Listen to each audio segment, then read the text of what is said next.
Victoria's hands trembled as she reached for her phone. The sleek, custom-designed device felt impossibly, a leaden weight in her palm. 12 years. 12 years of relentless work, sleepless nights, and audacious risks, all distilled into this one agonizing moment. "Ladies and gentlemen," she managed, her voice a brittle whisper, barely audible above the hum of the dying servers that still pulsed faintly through the glass walls of the opulent conference room. "I think we need to accept the truth."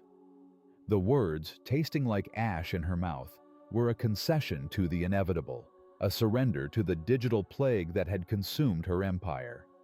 "We're out of options." The silence that followed was heavier than any spoken accusation. It pressed down on everyone in the room, a suffocating blanket of defeat. Professor Alistair Finch, a cybersecurity legend whose daily rate could finance a small startup, closed his state-of-the-art laptop with a defeated click that echoed like a gunshot. Dr. Anya Sharma, the MIT prodigy, who had literally written the definitive textbook on system recovery, shook her head, her gaze fixed on the blank tablet in her hands as if it held the answers to a cosmic riddle she could no longer decipher. Kenji Tanaka, the enigmatic ghost hacker, credited with saving 3 Fortune 500 companies from digital obliteration, merely stared at the pristine white ceiling, his face a mask of existential weariness, as if questioning the entirety of his storied career. Victoria, CEO of Quantum Nexus Inc., felt her legs buckle beneath her. The weight of 3,000 livelihoods, billions in client assets, and her entire life's ambition pressed down on her shoulders, threatening to crush her. "Call the bankruptcy lawyers," she instructed, her voice regaining a fraction of its former steel, though it vibrated with suppressed agony. "Draft the employee termination letters. We'll make the announcement tomorrow morning." Senator Robert Hayes, a prominent board member whose political acumen was matched only by his financial shrewdness, nodded grimly, already reaching for his own comms. "I'll contact the insurance companies about the liability claims." Professor Finch, gathering his bespoke equipment, offered a final mournful apology. "I'm sorry, Serafina. In my 30 years of battling digital demons, I've never encountered a corruption this absolute. It's as if the entire framework was designed for self-immolation." Then, a small, clear voice, startling in its unexpected presence, cut through the suffocating gloom. "Excuse me, can I look at the computer?" Every head in the room swiveled, eyes widening in disbelief. Ethan Reed, a slender 10-year-old boy, emerged from the corner where his mother, Elena, had tried to make him as invisible as possible. He stood there, his eyes wide with a genuine, almost profound curiosity, fixed on the array of dead screens that lined the conference room wall. Victoria blinked, her mind struggling to process the interruption. She had completely forgotten the child was still there, a quiet fixture in the background of their corporate meltdown. "What did you say?" she asked, certain her sleep-deprived brain had conjured an auditory hallucination. "The computer screens," Ethan repeated, pointing a small finger towards the inert monitors. "Can I see what's wrong with them?" The room erupted not in anger, but in a strange, uncomfortable burst of laughter. Professor Finch chuckled, shaking his head with a patronizing smile. Dr. Sharma offered a polite, almost pitying giggle. "Kid, these aren't just any systems," Kenji Tanaka said, a condescending edge to his voice. "These are enterprise-level, critical infrastructure. This isn't some retro arcade game." Victoria felt a sharp pang of irritation. The last thing she needed was a child playing pretend tech guru while her multi-billion-dollar company spiraled into oblivion. "Ethan, darling, come here," Elena whispered urgently, reaching for her son's arm, her face flushing with embarrassment. "These people are very busy." But Ethan didn't move. He continued to stare at the screens with an intensity that was unsettling for a boy his age, his brow furrowed in concentration. "I know it's not a game," he said, his voice quiet but firm. "But I see computers crash all the time when I'm coding. Sometimes the problem is really simple, and grown-ups just miss it because they're thinking too hard. The laughter abruptly ceased. Victoria studied the boy's face. There was something in his eyes, not the playful curiosity of childhood, but the laser-focused attention of someone who genuinely understood what he was seeing, what he was feeling in the silent architecture of the dead machines. "You... code?" Professor Finch asked, his tone shifting from amusement to a flicker of genuine interest. "Yeah," Ethan replied, a hint of shyness entering his voice. "I learned from YouTube. I make little programs and games." He glanced nervously at his mother. "Mom doesn't know how much time I spend on it." Elena, mortified, stepped forward again. "Ethan, please, stop bothering these distinguished individuals. They have truly important matters." "Wait," Victoria interjected, holding up a hand. A desperate, almost irrational impulse stirred within her. Maybe it was the delirium born of 3 sleepless days. Maybe it was the madness of a drowning woman grasping at any flotsam. But what did she have left to lose? Everything was already gone. "You think you might see something our experts missed?" she asked, her voice tinged with a fragile hope she hadn't realized still existed. Ethan nodded, his small face serious. "Maybe. Can I try?" Professor Finch started to object, but Victoria cut him off with a sharp, decisive gesture. 5 minutes. Give him 5 minutes to look." The boy walked toward the main computer terminal with a quiet confidence that belied his age, as if this was where he belonged. The seasoned professionals watched, a mixture of skepticism and bewildered curiosity painting their faces. Could a mere 10-year-old truly succeed where the brightest minds of their generation had catastrophically failed? And what impossible truth would that revelation reveal if he did? Ethan approached the central console as if greeting an old, familiar friend, not a formidable, shattered supercomputer. The giants of the tech world, their faces etched with doubt and exhaustion, watched him with a peculiar mix of awe and condescension. He pulled a chair closer, the wheels screeching faintly in the hushed room, and settled in front of the colossal black screen that had rendered their combined genius impotent. "Can you show me the error logs?" he asked, his voice calm and focused. His small fingers, surprisingly nimble, were already hovering over the keyboard, instinctively searching for the input. Professor Finch, his skepticism warring with a sliver of desperate hope, reluctantly called up the diagnostic screens. Immediately, thousands upon thousands of lines of crimson error messages cascaded down the monitor, a digital hemorrhage that painted a grim picture of systemic failure. This terrifying waterfall of code had been the bane of their existence for 3 days, a labyrinth of despair from which no expert could escape. Ethan, however, studied it with an almost preternatural calm. For precisely 37 seconds, his gaze roamed over the intricate patterns of characters. Then, his small finger jabbed at a single line, buried deep within the relentless torrent of red. "There," he stated simply, his voice devoid of any triumph, only quiet certainty. "That's wrong." Dr. Sharma leaned forward, her eyes squinting at the screen, her own deep knowledge of syntax and logic momentarily failing her. "What's wrong with it? That's standard Python syntax for a function call." "No, it's not," Ethan corrected, his tone patient, like a teacher explaining a fundamental truth to a bewildered student. "You have a semicolon there, but you need a colon. See, the function is trying to define a variable, not end a statement. It's a declaration, not a termination." The room fell into a deathly silence, the air suddenly thick with an almost unbearable tension. Professor Finch stared at the seemingly innocuous line of code Ethan was pointing to. His face cycled through a series of emotions: initial confusion, then outright disbelief, which quickly contorted into a dawning horror as the impossible realization crashed over him. That's a syntax error," he whispered, his voice hoarse, utterly devoid of his usual gravitas. "A basic fundamental syntax error." Kenji Tanaka, the ghost hacker, pulled out his own laptop, his fingers already flying across the keys in a desperate attempt to verify. "But we checked the syntax," he protested, his voice rising in disbelief.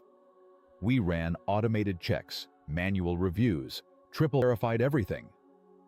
"You checked the new code," Ethan interjected politely, his eyes still fixed on the screen.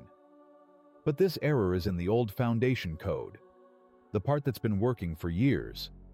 When the system got overloaded 3 days ago, it tried to access this ancient function, and," he gestured vaguely at the wall of monitors around them, "everything crashed because of a missing colon." Victoria felt a physical blow to her stomach, the air knocked clean out of her lungs. Her entire empire, her life's work, the careers of thousands, all teetering on the precipice of ruin because of a minuscule, easily overlooked punctuation mark. "Are you telling me," she gasped, her voice barely a breath, "that my entire company almost died because of a semicolon?" Ethan nodded, his expression utterly serious. "Seriously, it happens a lot. When I'm making games, sometimes I spend hours looking for bugs and complicated stuff, and then I find out I just forgot a comma somewhere simple. It's usually the dumbest little things that break the biggest programs." Professor Finch's hands, usually steady and precise, trembled visibly as he made the correction. One single character, changing a semicolon to a colon. 30 years of unparalleled cybersecurity experience. A career built on unraveling the most complex digital mysteries, humbled by the digital equivalent of a typo. "Initializing system restart," the computer announced in a cheerful, almost mocking synthesized voice that, after 3 days of deafening silence, sounded like a divine pronouncement. Throughout the room, screens began to flicker back to life, displaying their corporate logos.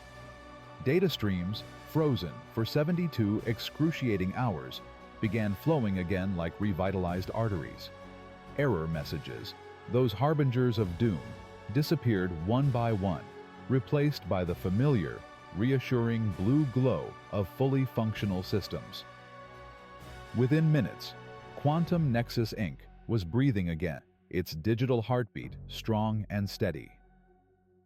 "System restored," Dr. Sharma read from her tablet, her voice hollow with disbelief, her eyes wide with a dawning, almost spiritual revelation. "All primary functions online, database integrity intact, transaction logs synchronizing." Victoria stared at Ethan, who was now swinging his legs from the oversized conference chair, as casually as any normal 10-year-old after a long day of school. "How did you see that when they couldn't?" she asked, her voice thick with an emotion she couldn't quite name. "I guess because I'm used to making mistakes," Ethan said with a shy smile, looking up at her. "When you're learning to code from YouTube, you mess up a lot. So you get really good at finding the simple stuff that breaks everything. It's usually never the big, complex things grown-ups look for." Professor Finch stood frozen, his gaze fixed on his laptop screen, which showed system after system methodically coming back online. His reputation, his decades of experience, his staggering daily rate, all of it had just been utterly humbled by a child who learned programming from free internet videos and a natural, intuitive curiosity. "The corruption patterns we were seeing," Kenji Tanaka said slowly, the words heavy with newly discovered truth, "they weren't corruption at all.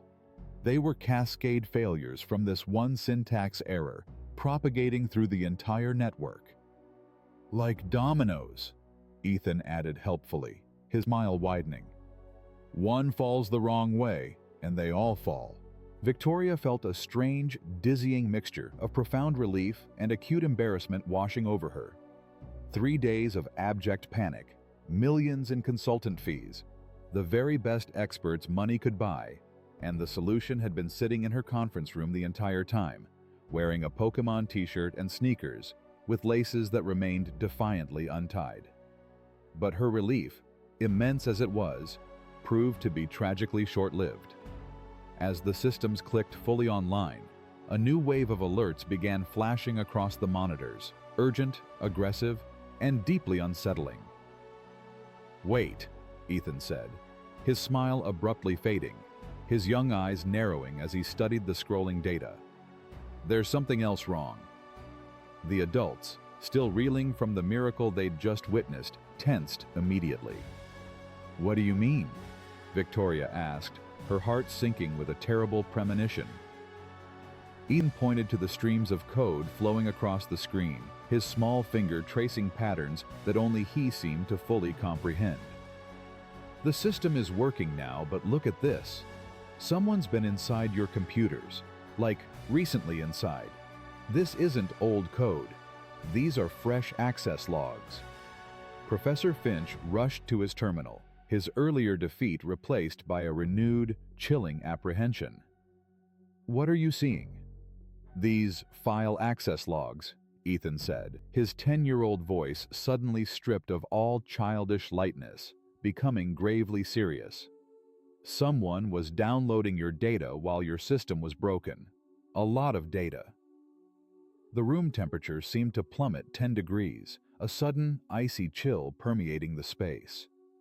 You're saying someone was stealing our information while we were desperately trying to fix the crash? Victoria's voice was barely controlled, a raw edge of fury replacing her earlier despair. Ethan nodded gravely. And I think they're still here. As if summoned by his ominous words, new insidious error messages began appearing on screens throughout the room. But these were no random system failures. These were targeted, deliberate attacks, happening in real time, like a digital assailant making their presence known. The syntax error wasn't an accident, Ethan said quietly, his eyes glued to the flickering screens. Someone put it there on purpose, to crash your system, and while you were trying to fix it. He didn't need to finish the sentence. Everyone understood. Quantum Nexus Inc. hadn't just suffered a technical failure. They had been the victims of a sophisticated, meticulously planned cyber attack. And whoever was responsible was still deep inside their systems, still stealing, still destroying. The experts who had spent 3 days failing to find a simple punctuation error now faced a much more dangerous, unseen opponent. But they weren't alone anymore.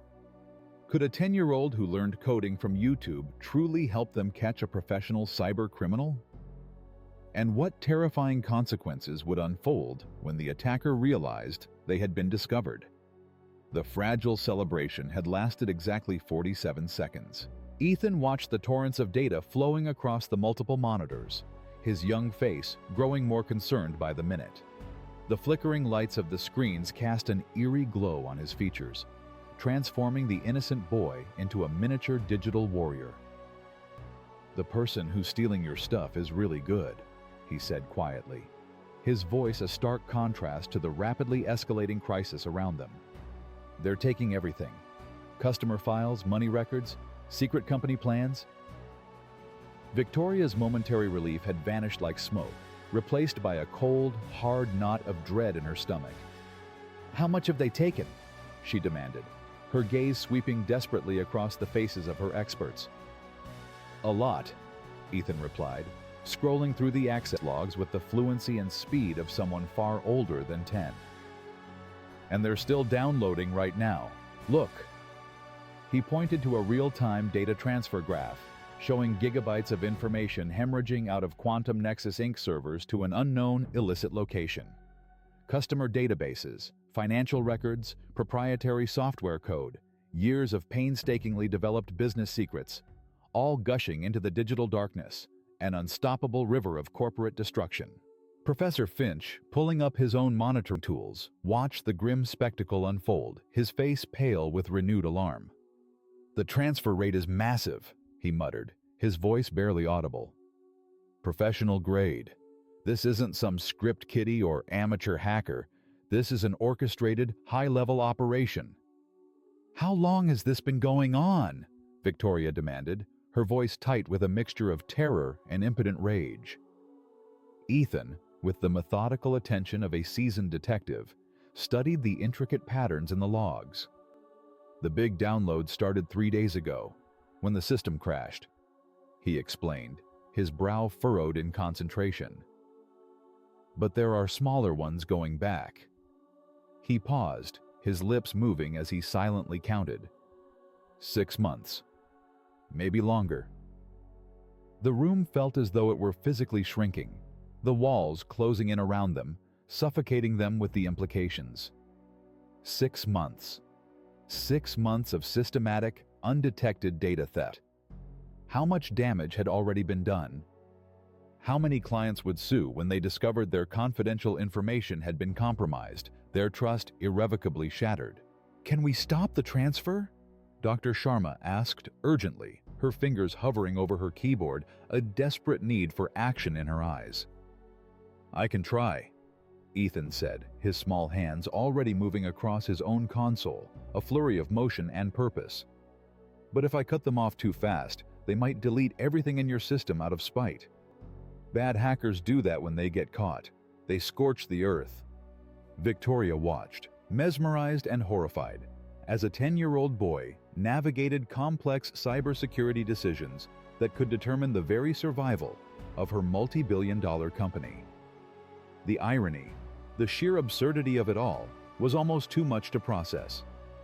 "What do you recommend?" she asked, the words feeling surreal as they left her mouth, yet carrying the weight of ultimate authority. Ethan bit his lip, thinking hard, his young mind grappling with consequences far beyond his years. "I need to trace where they're sending the data first," he finally said. "Then maybe I can block them without them knowing, like sneaking up on them." "That's advanced network forensics," Kenji Tanaka murmured, his initial skepticism warring with a growing, grudging respect. "It requires tools and techniques that take years to master, specialized software, deep institutional knowledge." "I learned some of it from hacking games," Ethan replied matter-of-factly, his eyes never leaving the screen. "And YouTube has videos about everything, even stuff like this." While the adults exchanged glances of bewildered disbelief, Ethan began typing with increasing speed and confidence. Windows opened and closed on the screen in a dizzying ballet of code as he navigated through complex network protocols and security systems with an intuitive understanding that defied not only his age, but their combined professional experience. "Found something?" he announced, his voice tinged with a hint of triumph. "The hacker isn't just stealing your data. They're also messing with your customer accounts, moving money around, making it look like you're stealing from people." Victoria's blood ran cold. The sheer audacity, the malicious intent, was beyond anything she had conceived. "What kind of money movement?" "Small amounts from lots of accounts," Ethan explained, his fingers still dancing across the keys, pulling up new data streams. "A few dollars here, a few there, but it adds up to—" He paused, quickly calculating the figures. "About $2 million over the past 6 months. "They're framing us for embezzlement," Senator Hayes stated grimly, his face a mask of dawning horror. "When customers discover money missing from their accounts, they'll sue us for everything. Our reputation will be irrevocably ruined. This is a targeted corporate assassination." The true scope of the attack was becoming horrifyingly clear. This wasn't merely data theft. It was a meticulously planned campaign to utterly destroy Quantum Nexus Inc., its reputation, its finances, its entire future. "Can you trace where the stolen money went?" Victoria asked, her voice tight with a desperate urgency. Ethan was already working on it, his concentration absolute, his young mind a whirlwind of logic and deduction. "It's tricky," he admitted. "They bounced it through lots of different banks and countries. But I think—" He stopped typing abruptly, his gaze fixed on the screen, his face suddenly turning pale. Uh-oh. What's wrong?" Professor Finch asked, leaning over his shoulder, his heart pounding in his chest.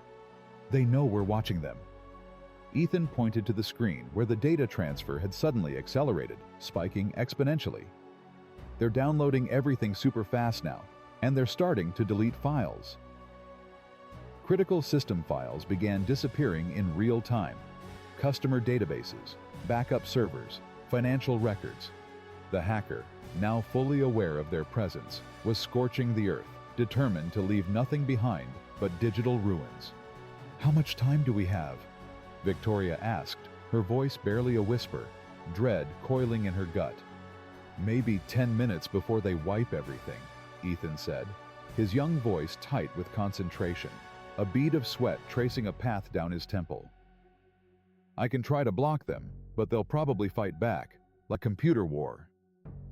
The adults stood frozen, helpless, watching an elementary school student prepare for a direct digital confrontation against a professional cyber criminal. 3 days ago, Victoria would have dismissed this scenario as utterly impossible, a ludicrous fantasy. Now, it was her company's only hope.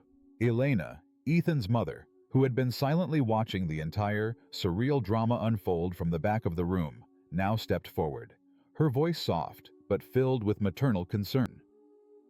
"Ethan, honey," she pleaded, "maybe this is too dangerous. What if they hurt our computer at home? What if they find us?" "Mom, if I stop now, he'll destroy everything," Ethan replied, his eyes never leaving the screen, his young voice heavy with a profound sense of responsibility that seemed almost too vast for his small frame. "All these people will lose their jobs. All those other companies he attacked, they'll never get justice." He looked up at Victoria, his gaze steady, his eyes seeming far older than 10, holding a deep understanding of the stakes involved.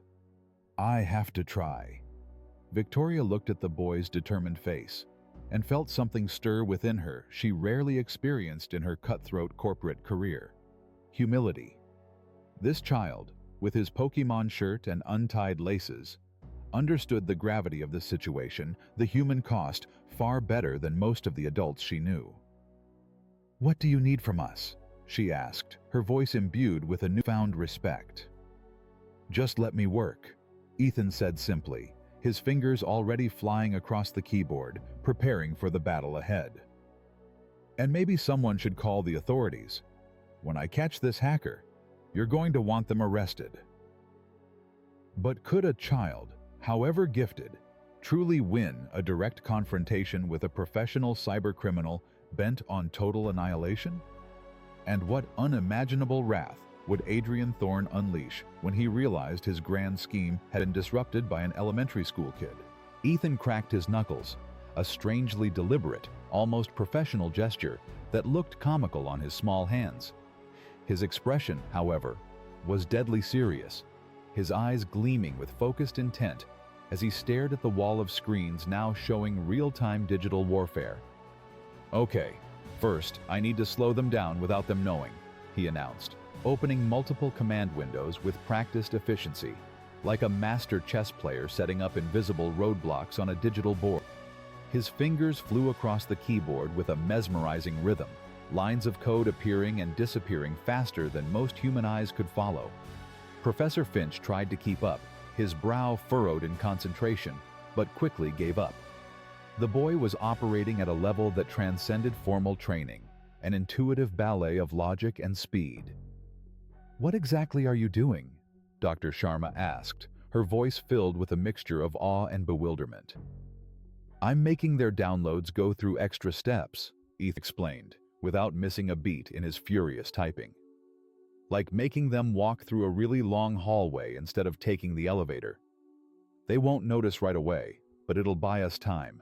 Within minutes, the data transfer rate plummeted by 60%. Adrian Thorne, the architect of this digital terror, continued his brazen theft, utterly unaware that his connection had been deliberately throttled by a 10-year-old prodigy. "Brilliant," Kenji Tanaka whispered, a genuine admiration in his voice. "That's advanced traffic shaping. Where did you learn that?" "Minecraft servers," Ethan said, without looking up from his frantic coding. "When too many people try to connect at once, you have to slow them down, or the whole game crashes."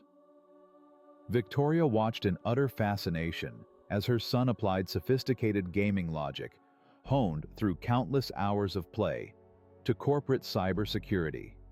Every technique he employed seemed to stem from playground experience rather than academic theory, yet it worked with surgical precision. But Adrian Thorne wasn't passive. "They're adapting," Ethan said, a frown creasing his young face as new activity flared on his screen. They figured out something was wrong and started using different routes. Smart. The data transfer rate immediately jumped back up as the attacker found workarounds to Ethan's carefully placed roadblocks. Critical files began vanishing even faster than before, a digital wildfire consuming Quantum Nexus assets. "How much time did we buy?" Victoria asked, her voice tight with renewed anxiety. "Maybe 5 more minutes," Ethan replied, his determination hardening. "But now I know more about how they think." He opened a new set of programs, his fingers flying across the keys with renewed purpose. "Time for Phase 2. I'm going to trace them while they're busy stealing. They won't expect someone to follow them backward through their own attack." Ethan's young face lit up with the thrill of the hunt, a dangerous sparkle in his eyes. "It's like hide and seek, but with computers."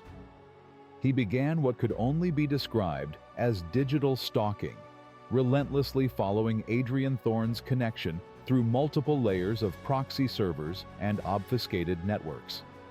Each jump revealed another intricate layer of the attacker's elaborate defenses, like peeling an onion made of impenetrable code. "Incredible," Professor Finch murmured, watching the real-time trace progress. His earlier doubt now completely evaporated, replaced by unadulterated astonishment. He's using forensic techniques that usually require specialized law enforcement software and years of practical application.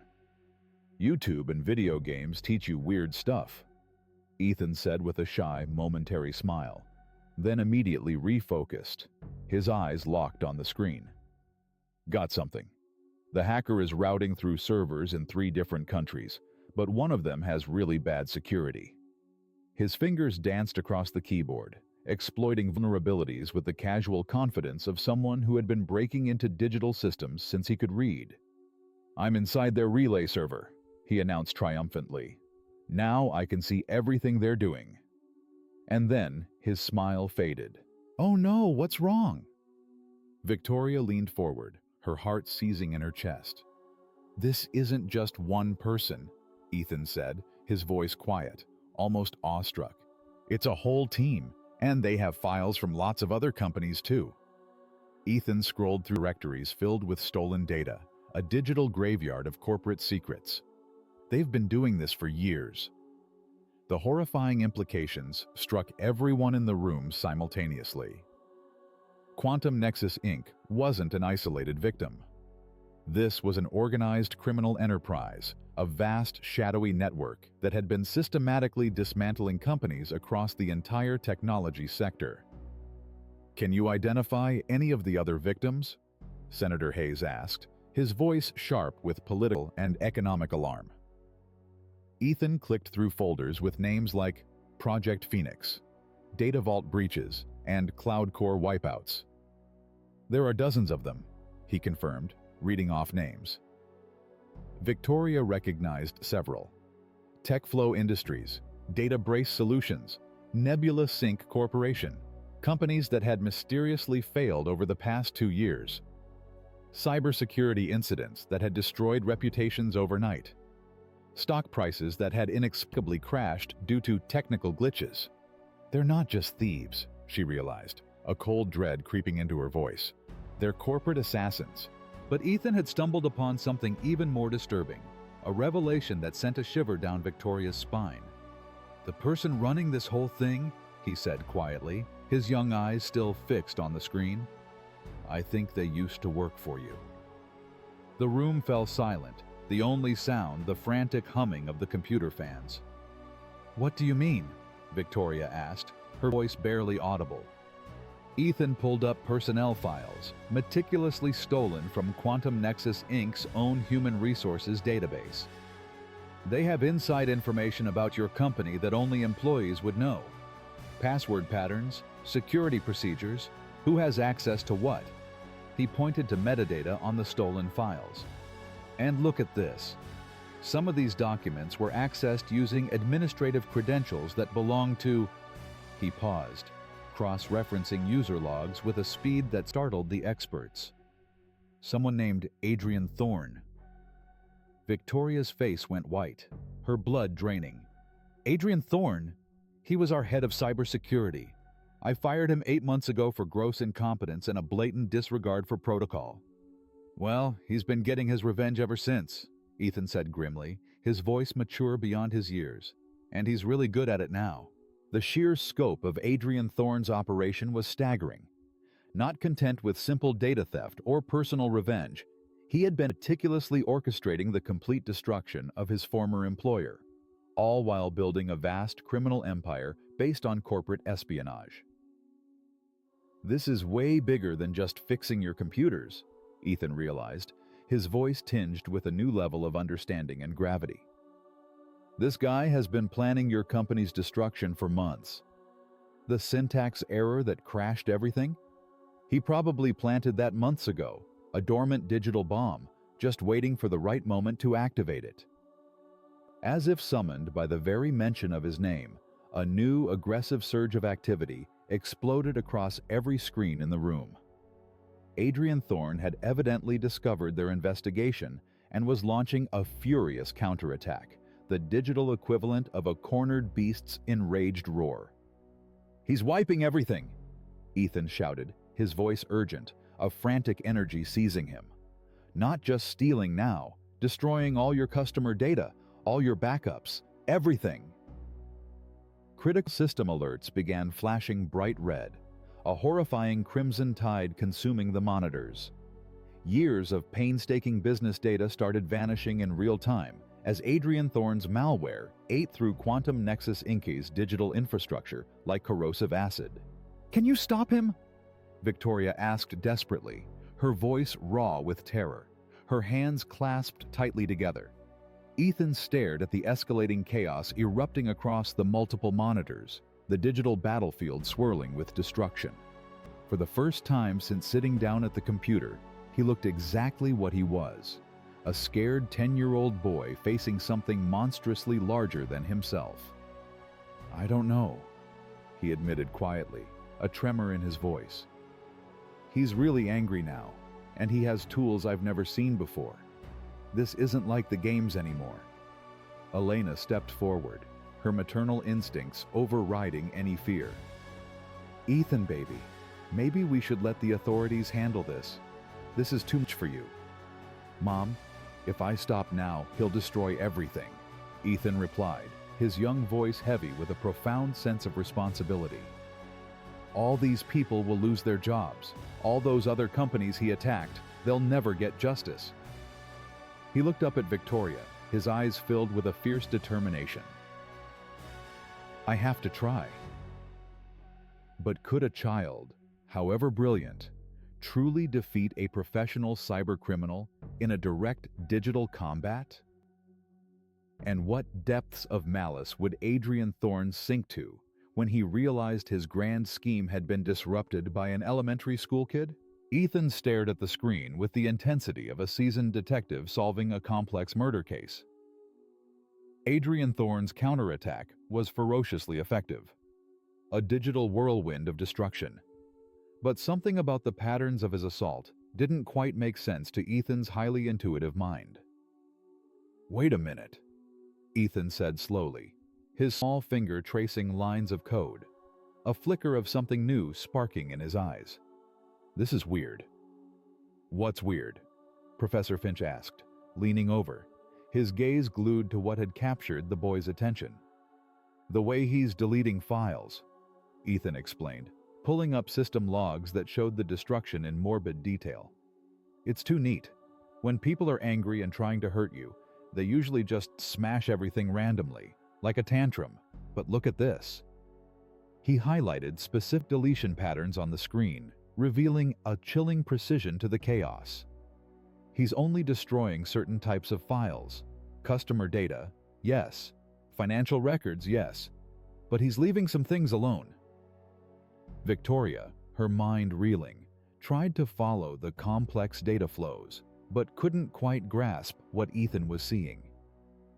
What's he not deleting?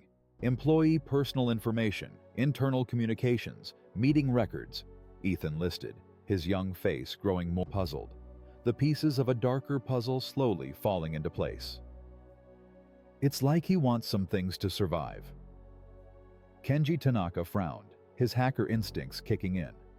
Why would a sophisticated hacker care about preserving employee data during a revenge attack? It makes no sense. Ethan continued analyzing Adrian Thorne's digital assault, his gaming-trained pattern recognition skills working overtime, seeing connections no one else could. And another thing, he added, his voice gaining conviction. He's not trying to hide what he's doing anymore.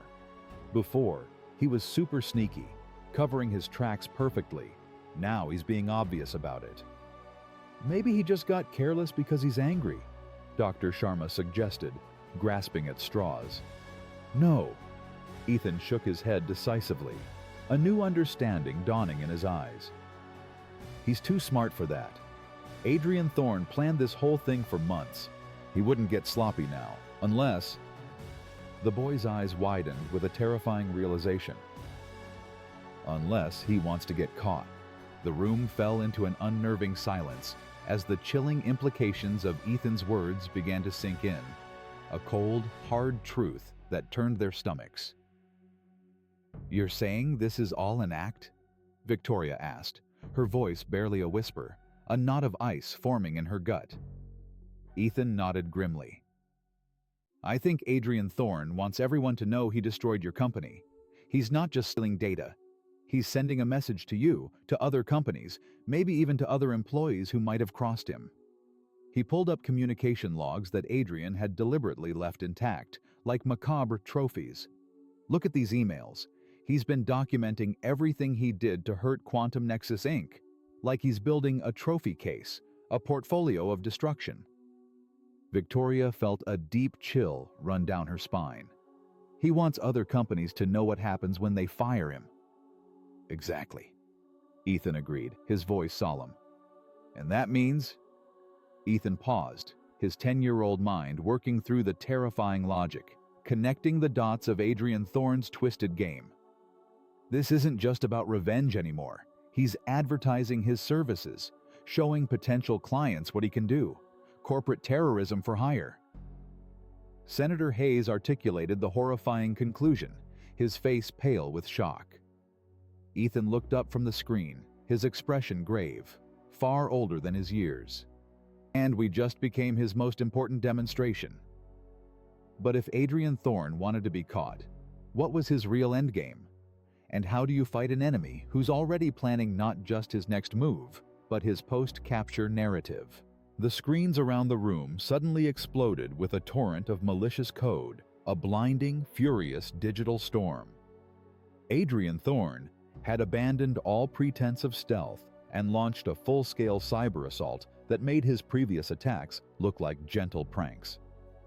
"He's not just deleting files anymore," Ethan said, his young voice tight with worry, straining to be heard above the escalating alarms. "He's turning your computers into weapons." Every monitor displayed the same chilling message in blood-red text, stark against the black. "Quantum Nexus Inc. dies today. Adrian Thorne sends his regards." But worse than the taunting message was the horrifying development that followed. The company's entire customer database, millions of names, addresses, credit card information, social security numbers, began broadcasting across the open internet, flooding onto public websites for the world to see. "He's doxing our entire customer base," Victoria cried out in horror, her hands flying to her mouth. "The lawsuits alone will destroy us, even if we fix everything else." Ethan frantically tried to stop the catastrophic data breach, his small fingers flying across the keyboard with desperate speed, a blur of motion. But for every attack vector he blocked, Adrian Thorne opened two more, a hydra of digital destruction. "I can't keep up," Ethan admitted, beads of sweat glistening on his forehead despite the air-conditioned room. He's using automated tools to attack from hundreds of different places at once. It's like fighting an army by yourself. Professor Finch attempted to help, but his traditional cybersecurity methods were useless against Adrian Thorne's unconventional chaotic assault. "This isn't standard hacking," he said helplessly, his voice full of despair. "This is digital terrorism." The attacks escalated beyond anything anyone had imagined possible. Adrian Thorne began targeting other companies that did business with Quantum Nexus Inc., spreading the destruction like a highly contagious digital plague. Banking partners, software vendors, client companies, all of them received the same brutal treatment: data theft, system crashes, public humiliation. He's trying to make sure no one will ever work with us again, Victoria realized, her voice hollow. Even if we survive this, we'll be toxic in the industry. Our future is dead. Ethan stared at screens filled with cascading system failures, his usual confidence cracking for the first time, replaced by a profound weariness. "I'm just a kid," he said quietly, his voice small and vulnerable. "I learned this stuff from games and YouTube videos. Adrian Thorne went to college for this. He has professional tools and years of experience." The immense weight of responsibility seemed to crash down on his small shoulders. 3,000 jobs, millions of customers, an entire company's survival, all resting on a 10-year-old's ability to outfight a seasoned, vengeful cybercriminal. "Maybe I should stop," Ethan whispered, a tear escaping his eye. "Before I make things worse." Elena stepped forward from her corner, kneeling beside her son's chair, her face a mixture of fear and fierce love. "Ethan, baby, you don't have to do this. These grown-ups can find another way." But even as she spoke, they all knew there was no other way. The traditional experts had failed completely. The boy was their only fragile hope, and he was losing.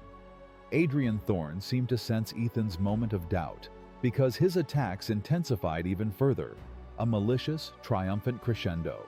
Company servers began physically overheating from the unprecedented strain. Fire alarms started triggering throughout the building, their shrill cries adding to the cacophony of digital alarms. The digital assault was becoming a real-world emergency, threatening physical destruction. "System integrity failing," the computer announced in its maddeningly calm, synthesized voice. "Critical infrastructure compromised. Recommend immediate evacuation." Victoria looked around the room at her team of expensive experts, all of them rendered utterly useless by a problem they couldn't solve, their faces etched with a desperate, hopeless despair. Then she looked at Ethan, a scared little boy who had tried his best against impossible odds. "It's okay," she told him gently, reaching out a hand to touch his shoulder. "You did more than anyone could have asked. No one will blame you for—" "Wait!" Ethan suddenly sat up straighter, wiping his eyes with the back of his hand, his gaze snapping back to the screens with renewed, almost fierce focus. Adrian Thorne made a mistake. "What kind of mistake?" Victoria asked, a flicker of impossible hope sparking in her chest. Ethan pointed to the chaos on his screen, his voice gaining strength, his earlier doubt vanished. "He's so busy attacking everything at once that he forgot the most important rule of hacking: never leave your back door open when you're fighting someone." A tangible spark of hope, sharp and electric, shot through the weary room. "While he's busy destroying your stuff, he's not protecting his own systems," Ethan declared, his small fingers moving toward the keyboard with new, unshakable determination. "And I know exactly where he's hiding." But did a 10-year-old really have one more trick left? And would it be enough to stop a professional cybercriminal bent on total destruction? A man who believed himself untouchable? Ethan took a deep, shaky breath and cracked his knuckles one more time. The gesture no longer looked childish. It was the coiled readiness of a warrior preparing for a decisive battle. "Adrian Thorne thinks he's safe because he's attacking from so many different places," Ethan said, his young voice steady with newfound confidence, resonating with a clarity that silenced the frantic alarms. "But that's actually his weakness. He has to control all those attacks from somewhere central." His fingers began moving across the keyboard with a precision that defied his age, a ballet of logic and intuition. While Adrian Thorne's automated weapons continued their relentless assault on Quantum Nexus Inc.'s systems, Ethan quietly began his counterattack, a silent, surgical strike into the heart of the enemy's network. I'm going to trace his command signals backward, he explained, without looking up from his furious typing. Like following footprints in the snow, but with computer code. Professor Finch watched in utter amazement as Ethan navigated through layers of digital deception that would have taken even the most experienced professional hackers hours, if not days, to unravel. How are you doing that so fast? Video games taught me to think in 3D, Ethan replied matter-of-factly, a faint smile playing on his lips. Adrian Thorne is hiding his real location behind fake servers, like a maze. But I can see the pattern, and I'm really good at mazes. Within minutes, an astonishingly short period of time, Ethan had traced Adrian Thorne's myriad attacks to their true source. A discreet server farm nestled in a nondescript building in downtown Miami, which Adrian was using as his command center. Found him, Ethan announced, his voice filled with a quiet triumph. Now for the fun part. Instead of attempting to block Adrian Thorne's attacks, Ethan did something utterly unexpected. Something that turned traditional cybersecurity on its head. He began redirecting them. "What are you doing?"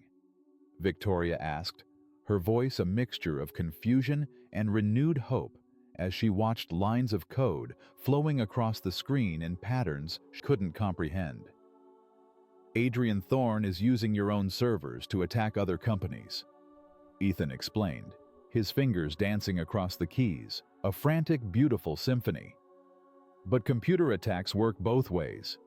If I can flip his weapons around. The effect was immediate and devastating. Adrian Thorne's automated assault tools, meticulously designed to destroy Quantum Nexus Inc.'s data, suddenly, catastrophically, turned on their creator. His command servers began experiencing the exact same crashes, deletions, and system failures he had been inflicting on his victims. "You're using his own weapons against him," Kenji Tanaka said in wonder, his eyes wide with professional astonishment. "Exactly," Ethan confirmed, a fierce joy momentarily replacing his earlier fear. "He taught his programs to be really good at breaking computers, so I'm letting them practice on his computer instead." But Adrian Thorne, despite his shock, was not helpless.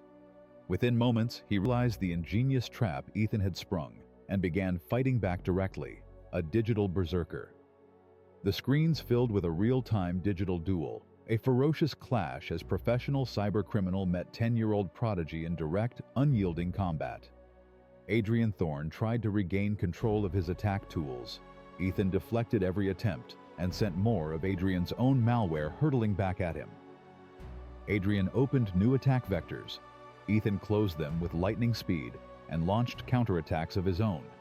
Adrian deployed advanced encryption to protect his systems. Ethan cracked it using techniques he'd learned from intricate puzzle games, his mind a step ahead. "This is incredible," Dr. Sharma whispered, her voice filled with a raw, almost childlike wonder. "It's like watching chess played at the speed of light, with the fate of an empire at stake." The battle raged across cyberspace for 23 relentless minutes. Adrian Thorne threw everything he had at the mysterious, unseen defender who was dismantling his carefully constructed empire piece by piece. Professional hacking tools, military-grade malware, corporate espionage techniques refined over years of criminal activity. He unleashed it all. Ethan countered each attack with a unique blend of gaming logic, YouTube tutorials, and the fearless, boundless creativity of childhood. Where Adrian Thorne relied on established, predictable methods, Ethan improvised. Where Adrian followed rules, Ethan instinctively broke them, rewriting the playbook on the fly. "He's getting desperate," Ethan observed calmly, as Adrian Thorne's attacks became more erratic, less precise. When you're losing at a video game, you start button mashing instead of thinking. Adrian Thorne made his fatal mistake at precisely 3:47 a.m. In his furious rage at being systematically defeated by an unknown, impossible opponent, he opened a direct communication channel, a final, desperate attempt to taunt his adversary. "Who are you?" appeared on Ethan's screen in angry, capitalized letters. "Show yourself, coward!" Ethan looked up at Victoria, a mischievous grin spreading across his face, a sudden, joyful reminder that he was, after all, still just a kid. "Should I tell him?" he asked, his eyes sparkling. "Tell him," Victoria said, a grim, deep satisfaction in her voice. Ethan typed a simple, devastating response. "Hi, Adrian. I'm Ethan Reed. I'm 10 years old and I learned to code from YouTube. My mom cleans Ms. Serafina Vance's office." The silence from Adrian Thorne's end was deafening, profound, agonizing. Then came an explosion of profanity and enraged threats, a furious digital scream that the adults quickly shielded Ethan from seeing, horrified by the raw malice. Adrian Thorne's professional composure completely shattered at the devastating realization that his elaborate revenge scheme, his grand corporate assassination, had been utterly unraveled by a child. But his unbridled rage made him careless. The very communication channel he had opened to threaten Ethan now revealed his exact physical location. Not just the server farm he was using, but the specific building, the floor, and even the precise room where he was sitting. "Got him," Ethan said simply, his voice calm, triumphant. "Should I call the police or do you want to—" Victoria was already dialing the FBI cybercrime unit, her fingers flying across her phone. "We have the precise location of a major cyber criminal," she said, her voice clear and strong as the call connected, "who has been attacking companies across the country, and we have all the evidence you'll ever need." While Victoria coordinated with law enforcement, her face radiating a newfound strength and resolve, Ethan put the finishing touches on his astonishing victory. Adrian Thorne's stolen data was meticulously recovered and prepared for return to its rightful owners. His attack tools were completely disabled. His entire criminal network was exposed and painstakingly mapped out for prosecution. Most importantly, all of Adrian Thorne's victims, not just Quantum Nexus Inc., but dozens of other companies he had ruthlessly destroyed, finally had irrefutable evidence of what had truly happened to them. The digital ghost finally laid bare. "The FBI says they're raiding his location now," Victoria announced, hanging up her phone, her eyes shining with relief and gratitude. "They also want to interview our consultant."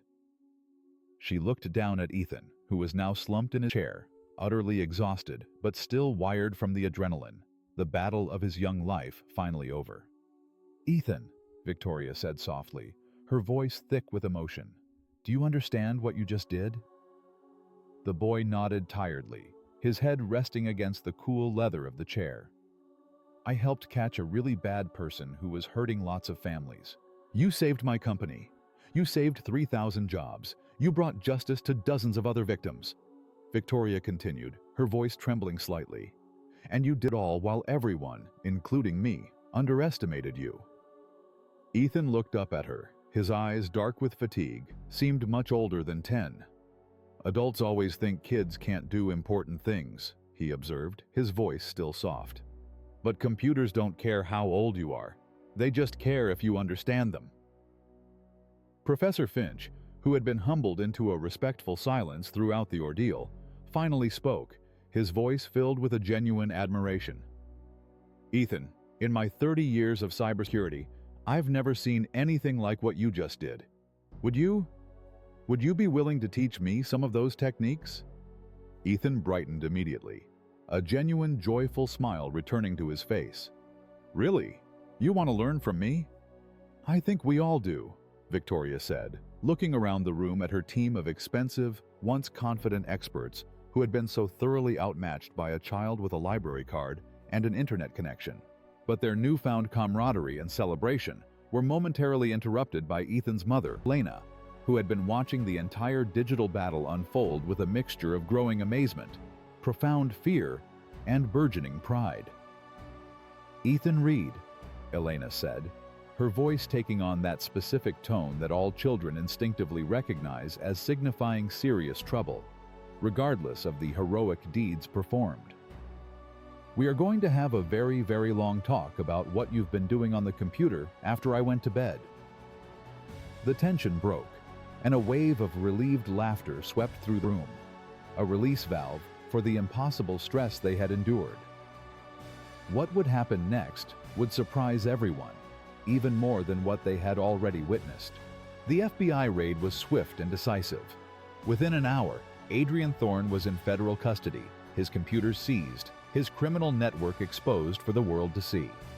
But as Ethan, remarkably articulate despite his age, helped Special Agent Jennifer Walsh understand the complex technical evidence, they discovered something that stunned everyone, revealing a depth of conspiracy far greater than mere revenge.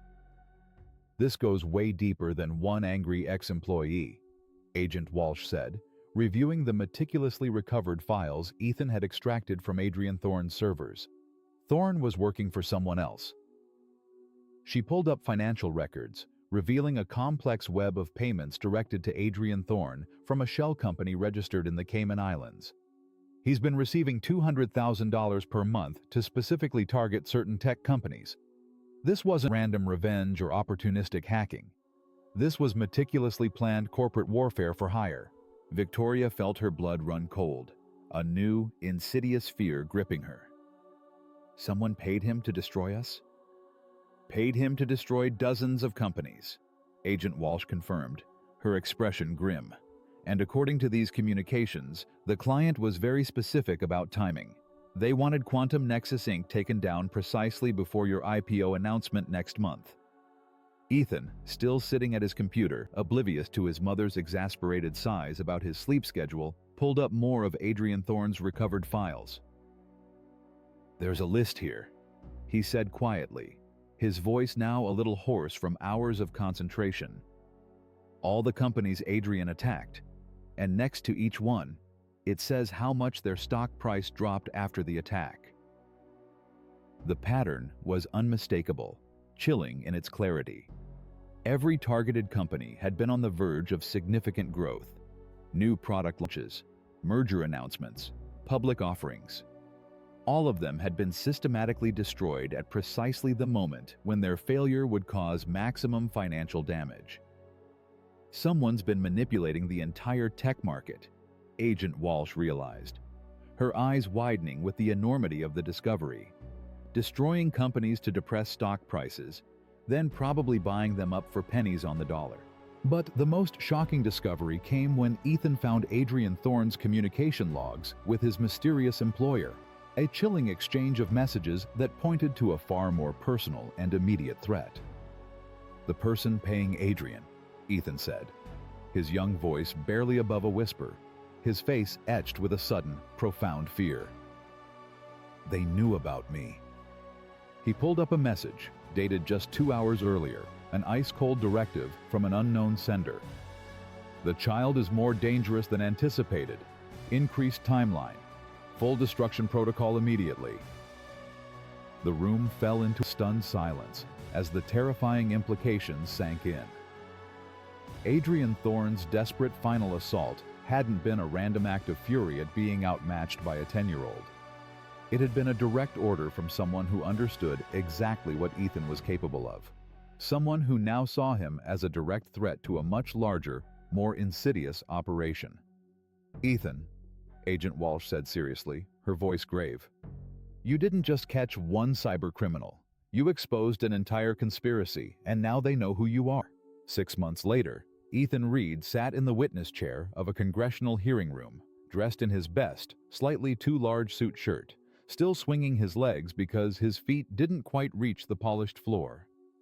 "Mr. Reed," the committee chairwoman said with a gentle smile, her voice carrying across the hushed room, "can you tell the American people how a 10-year-old learned to fight such formidable cyber criminals?" "YouTube, mostly," Ethan replied into the microphone, his innocent answer causing a ripple of soft laughter throughout the packed hearing room, a welcome lightness in the usually somber halls of power. "And video games taught me to think about problems differently than grown-ups do. You have to find the hidden path, not just the obvious one." The investigation Ethan had bravely sparked led to the arrest of 12 conspirators in what the FBI officially dubbed Operation Digital Hydra, the largest corporate cyber warfare ring in American history. 43 companies had been targeted. Over $2.8 billion in artificial stock manipulation had been exposed. Hundreds of thousands of jobs had been saved. Serafina Vance, now sitting at the witness table beside Ethan, addressed the committee with barely contained emotion, her voice thick with gratitude and profound insight. 6 months ago, I almost destroyed my own company because I couldn't see past my prejudices about age and background. Ethan Reed didn't just save Quantum Nexus Inc. He taught me that brilliance comes from places we never think to look, that true genius recognizes no boundaries. The newly established Quantum Nexus Foundation had already provided full college scholarships to 300 underprivileged children interested in technology, creating a pipeline for future talent. Ethan's extraordinary story had inspired thousands of kids across the nation to start coding, proving unequivocally that profound learning doesn't require expensive schools or perfect credentials, but curiosity and a fresh perspective. Agent Walsh testified about Ethan's continued, invaluable consulting work with the FBI, a partnership forged in the crucible of digital combat. This young man has helped us solve 17 major cybercrime cases since Adrian Thorne's arrest, she stated, her voice full of professional admiration.